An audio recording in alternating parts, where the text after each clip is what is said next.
তার ড্রাইভারের ভাষ্য অনুযায়ী তাকে নাকি 3 দিন টয়লেটের মধ্যে ফেলে রাখা হয়েছে এবং ড্রাইভার নাকি 3 দিন পরে এসে তাকে হসপিটালে নিয়ে যাওয়া হয়েছে।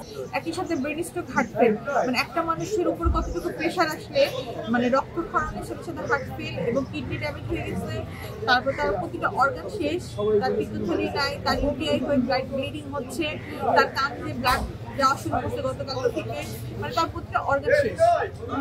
এই জন্যই আমাদের সন্দেহ হচ্ছে যে আমাদেরকে কেন দেখতে দেওয়া হয়।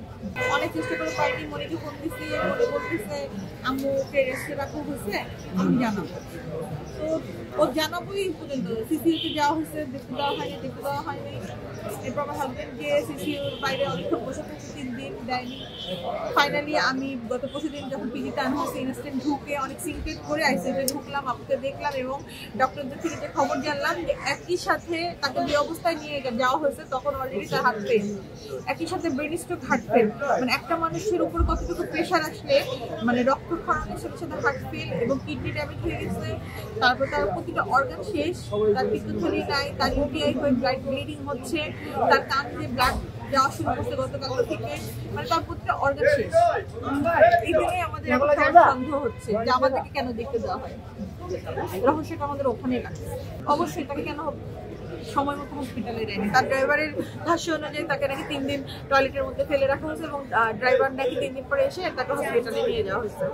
তাহলে আমাদেরকে কেন জানেন? আমরা তো কাছে, আমাদেরকে ধারে কাছে যেতে দেয়নি, জানতে দেয়নি, বুঝতে দেয়নি। তার দত্তক একটা ছেলে মনি আর ড্রাইভার আরিফ, এর বাইরে হচ্ছে তার মেয়ের জামাই আছে রিপন সাহেব, কিন্তু উনি তো দূরে থাকে, উনি তো ওনার সাথে থাকে না, বাসায় শুধু মনি আর আরিফই থাকতো। শুনেছি, আমারও বিশ্বাস হচ্ছে, বিকজ ও আমাদেরকে মিথ্যা বলছে বারবার যে না আম্মু ঠিক আছে, আম্মু অসুস্থ না, কে বলছে তোমাদেরকে, আমরা যেতে চাচ্ছি, আমাদেরকে যেতে দেয়নি। এখন তো আবার পুরোপুরি ক্লিয়ার। আমি গত 2 দিন ধরে হসপিটালে থেকে এখন তো আমারও সন্দেহ হচ্ছে। প্রথমে আমরাও সন্দেহ করিনি, বাট এখন তো সন্দেহ হচ্ছে।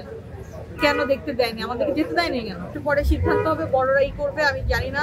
আমাদের গার্জিয়ান শিল্পী সমিতি ওনারাই সিদ্ধান্ত নেই কি করবে, কি করা উচিত। তো তাকে ধরা হয়েছে, এখন বাকিটা ওনারাই বলতে পারবে। আসলে জানলেও আমি এই মুহূর্তে কথাটা বলতে চাচ্ছি না। পুরো দেশবাসীর কাছে একটাই চাওয়া, আপুর জন্য দোয়া করবেন, দোয়া করেন, জান্নাতবাসী করুক আপুকে। অনেক ভালো মানুষ ছিল, অনেক ভালো মানুষ ছিল।